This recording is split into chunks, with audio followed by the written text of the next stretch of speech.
Aziz peygamber sevdalıları, haksızlığın, adaletsizliğin ve zulmün kol gezdiği asrımızda hak ve adalet rehberi Hz. Muhammed Aleyhisselatü Vesselam konulu tertiplediğimiz 2017 Kutlu Doğum etkinliğimize hoş geldiniz, sefalar getirdiniz.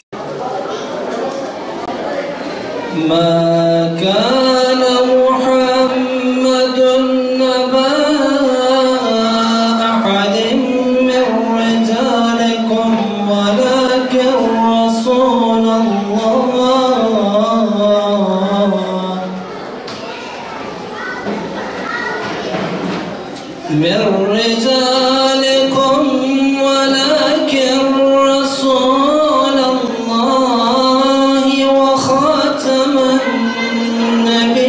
النبيين وكان الله بكل شيء عليما.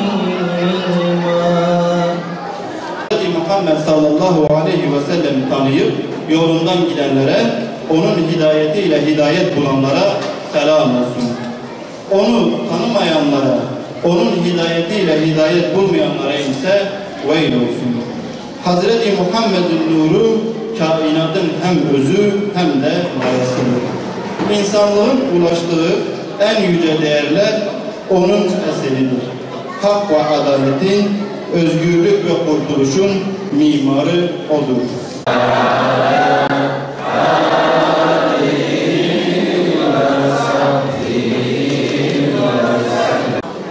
Amina Hatun Muhammed anası, sabahtan doğduğun nurlanası. Yüce Abdullah kanallı Kamil'e, kardeşti Tehdah'ıyla bile. Muhammed gelmesi oldu yakin, çok alem.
peygamber sevdalısıyız.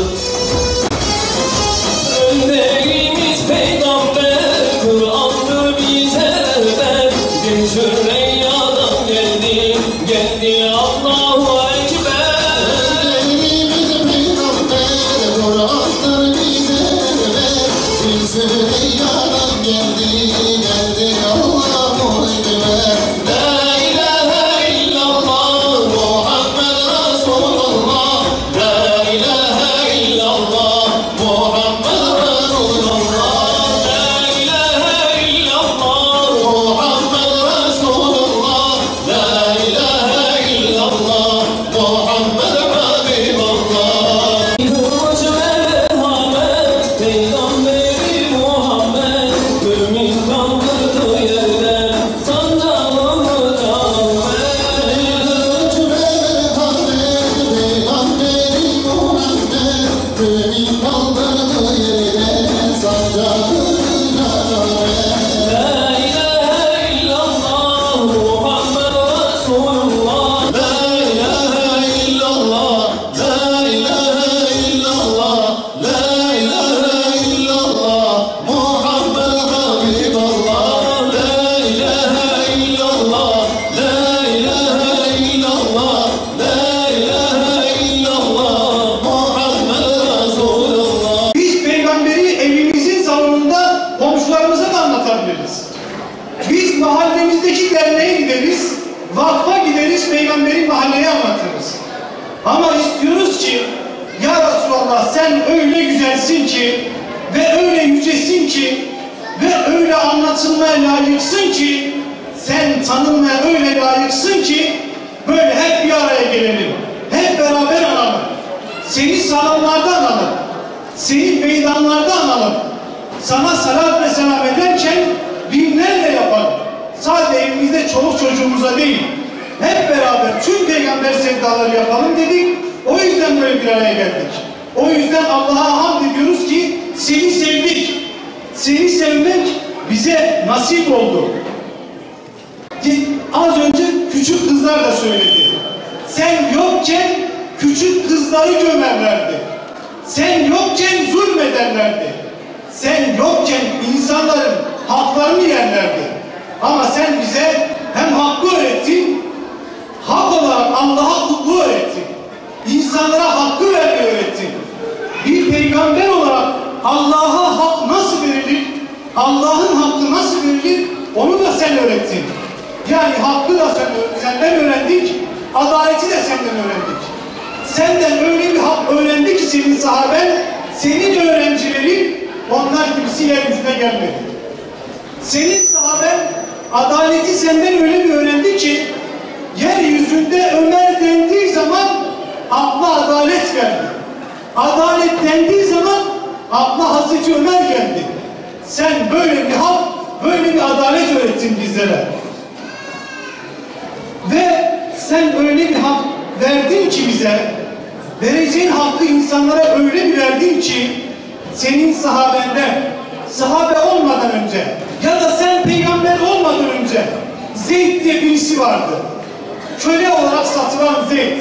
Ondan ders alan Hazreti Ömer'in adaleti budur. Biz Allah Resulü'nün adaleti öğrendik. Hakkı öğrendik. Hakkı yerine getirmeyi öğrendik. Hakka teslim olmayı öğrendik. Hakkıyla Allah'a kul olmayı öğrendik. İbadeti hakkıyla yapmayı öğrendik. O zaman son söz şöyle diyelim. Eğer biz çocuklarımıza bilgi tavsiye edeceksek, örnek göstereceksek, çevremizdekilere bilimden bahsedip bilgi sevdireceksek, diyeceğiz ki ey oğlum, ey kızım, ey falanlar, ey akrabalarım, yeryüzünde birini sevecekseniz o Allah'ın Resulüdür. Eğer yeryüzünde birinin yolundan gidecekseniz, izini takip edecekseniz o Allah'ın Resulü Muhammed Aleyhisselam'dır. Bize düşen budur. Biz de Allah Resulü'nün hakkını vereceğiz. Onun ümmeti nasıl olması gerekiyorsa, ümmet olarak o nasıl sevilmesi gerekiyorsa, ona nasıl sahip çıkılması gerekiyorsa Allah'ın izniyle biz de Efendimiz'e, Allah'ın Resulüne inşallah öyle sahip çıkacağız. Huzur batağında hasretin